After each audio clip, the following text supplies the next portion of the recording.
Hi hello friends, welcome to my channel. ಇವತ್ತು ನಮ್ಮ ಮನೇಲಿ ಅವರೆಕಾಯಿ ಕಾಳು ಪಲಾವ್ ಮಾಡೋಣ ಅಂದ್ಬಿಟ್ಟು ಟ್ರೈ ಮಾಡ್ತಾಯಿದ್ವಿ. ನೀವು ಒಂದ್ಸಲ ಟ್ರೈ ಮಾಡಿ. ಇಷ್ಟ ಆದರೆ ಲೈಕ್ ಆ್ಯಂಡ್ ಸಬ್ಸ್ಕ್ರೈಬ್ ಮಾಡೋದನ್ನ ಮರಿಬೇಡಿ.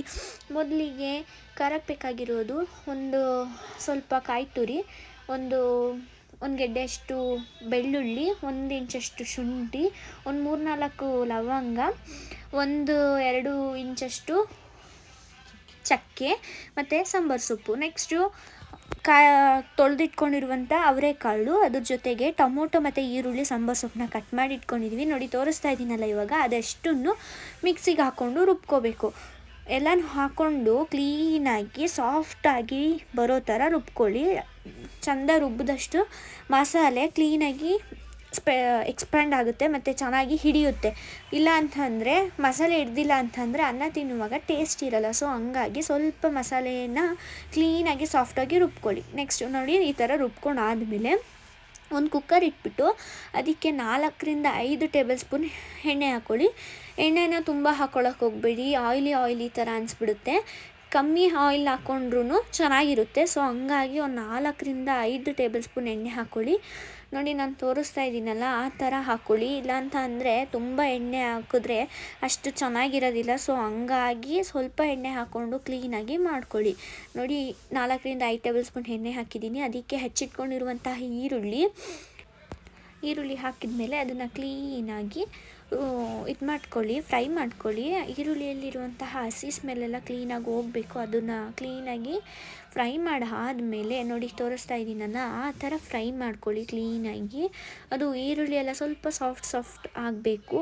ಸಾಫ್ಟ್ ಆಗಗಂಟನೂ ಚೆಂದ ಫ್ರೈ ಮಾಡಿದ ನಂತರ ಒಂದು 2-3 ಸಲ ಕೈ ಆಡಿಸ್ಕೊಂಡು ಕ್ಲೀನಾಗಿ ಫ್ರೈ ಮಾಡಿ. ಇಲ್ಲ ಅಂತ ಅಂದರೆ ಒಂದೊಂದು ಸೈಡು ಹಾಗೆ ಇದ್ಬಿಡುತ್ತೆ, ಸಾಫ್ಟ್ ಆಗಿರಲ್ಲ. ಸೊ ಹಂಗಾಗಿ ಕ್ಲೀನಾಗಿ ಸಾಫ್ಟ್ ಆಗೋ ರೀತಿ ಸ್ಪ್ರೆಡ್ ಮಾಡ್ಕೊಳ್ಳಿ. ಸ್ಪ್ರೆಡ್ ಮಾಡೋದಷ್ಟು ಕ್ಲೀನಾಗಿ ಸಾಫ್ಟ್ ಮಾಡ್ಕೊಂಡಷ್ಟು ಚೆನ್ನಾಗಿರುತ್ತೆ. ನೋಡಿ, ನನಗೆ ಈರುಳ್ಳಿ ಕಮ್ಮಿ ಇತ್ತು, ಸೊ ಹಂಗಾಗಿ ಸ್ವಲ್ಪ ಕಟ್ ಮಾಡಿ ಹಾಕ್ಕೊತಾ ಇದ್ದೀನಿ.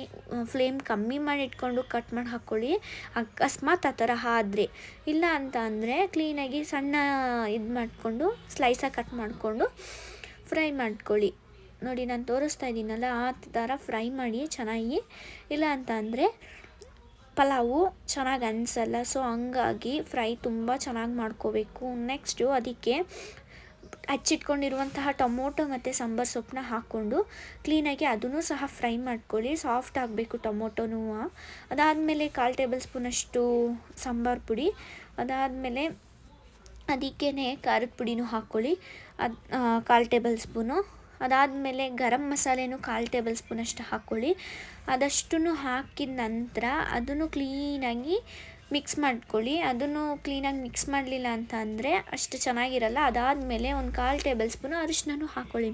ಅದಷ್ಟೂ ಹಾಕಿ ಮಿಕ್ಸ್ ಮಾಡಿ, ಆಡಿಸಿಟ್ಕೊಂಡಿರುವಂತಹ ಖಾರನ ಅದನ್ನು ಸಹ ಹಾಕ್ಕೊಂಡು ಚೆಂದ ಅದರಲ್ಲಿ ಜಾರಲ್ಲಿ ಇರೋದನ್ನೆಲ್ಲ ಕ್ಲೀನಾಗಿ ತೊಗೊಳ್ತಾ ಇದ್ದೀನಿ. ನೋಡಿ, ನಾನು ಆ ಥರ ಕ್ಲೀನಾಗಿ ತೊಗೊಳ್ಳಿ. ನಾವು ಮಾಡ್ಕೊತಾ ಇರೋದೇ ಸ್ವಲ್ಪ, ಸೊ ಹಂಗಾಗಿ ಕ್ಲೀನಾಗಿ ಖಾರ ಹಾಕ್ಕೋಬೇಕು. ಅದಾದಮೇಲೆ ತೊಳೆದಿಟ್ಕೊಂಡಿರುವಂತಹ ಅವರೆಕಾಳನ್ನೂ ಸಹ ಹಾಕ್ಕೊಳ್ಳಿ.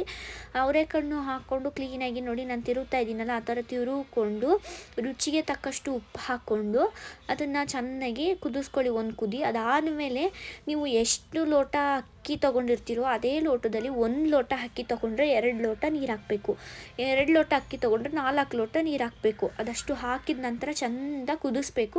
ಕುದಿ ಬಂದ ಮೇಲೆ ನೀವು ಅಕ್ಕಿ ತಗೊಂಡಿರ್ತೀರಲ್ಲ, ಅದನ್ನು ತೊಳೆದಿಟ್ಕೊಂಡಿರುವಂಥ ಅಕ್ಕಿನ ಹಾಕ್ಕೊಳ್ಳಿ. ಒಂದು ಎಷ್ಟು ತೊಗೊಂಡಿರ್ತೀರ ಅಷ್ಟೂ ಸಹ ಹಾಕ್ಕೊಂಡು ಕ್ಲೀನಾಗಿ ತೊಳೆದಿಟ್ಕೊಳ್ಳಿ ಅಕ್ಕಿನೂ ಸಹ. ಯಾಕಂದರೆ ಇವಾಗ ಸ್ವಲ್ಪ ಅಕ್ಕಿನೂ ಸಹ ಕೆಮಿಕಲ್ ರೀತಿಯಲ್ಲಿನೇ ನಾವು ಯೂಸ್ ಮಾಡ್ತೀವಿ. ಅದನ್ನು ಮುಟ್ಟಿದ್ರೆ ಒಂಥರ ಪೌಡರ್ ಥರ ಸಿಕ್ಕುತ್ತೆ. ಸೊ ಹಂಗಾಗಿ ಕ್ಲೀನಾಗಿ ತೊಳ್ಕೊಂಡಾದಮೇಲೆ ನೆಕ್ಸ್ಟು ಕುಕ್ಕರ್ ಲಿಪ್ನ ಕ್ಲೋಸ್ ಮಾಡ್ಕೊಳ್ಳಿ. ಕ್ಲೋಸ್ ಎಲ್ಲ ಆಗಿ ಅದೆಲ್ಲ ಆದಮೇಲೆ ವಿಷಲ್ ಹೊಡಿಸ್ಕೊಳ್ಳಿ.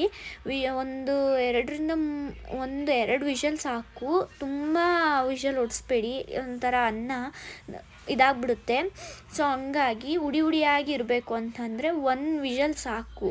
ಅಂದರೆ ನಿಮ್ಮ ಮನೆಯಲ್ಲಿ ವಯಸ್ಸಾದವ್ರು ಇದ್ದಾರೆ ಅಂದರೆ 1-2 ವಿಷಲ್ ಹೊಡಿಸ್ಕೊಳ್ಳಿ. ನೋಡಿ, ಅನ್ನ ರೆಡಿಯಾಗಿದೆ, ಎಲ್ಲ ಮೇಲಿದೆ. ಅದನ್ನು ಸ್ವಲ್ಪ ತಿರುಗ್ಕೊಂಡು ಆದಮೇಲೆ ಅದನ್ನು ಕ್ಲೀನಾಗಿ ಮಿಕ್ಸ್ ಮಾಡ್ಕೊಳ್ಳಿ. ಇಲ್ಲ ಅಂತ ಅಂದರೆ ಮೇಲೇ ಮಸಾಲೆ ಇರುತ್ತೆ, ಸೊ ಕುಕ್ಕರಲ್ಲಿ ಹಾಕಿರೋದ್ರಿಂದ ಮಸಾಲೆ ಎಲ್ಲ ಮೇಲಿರುತ್ತೆ.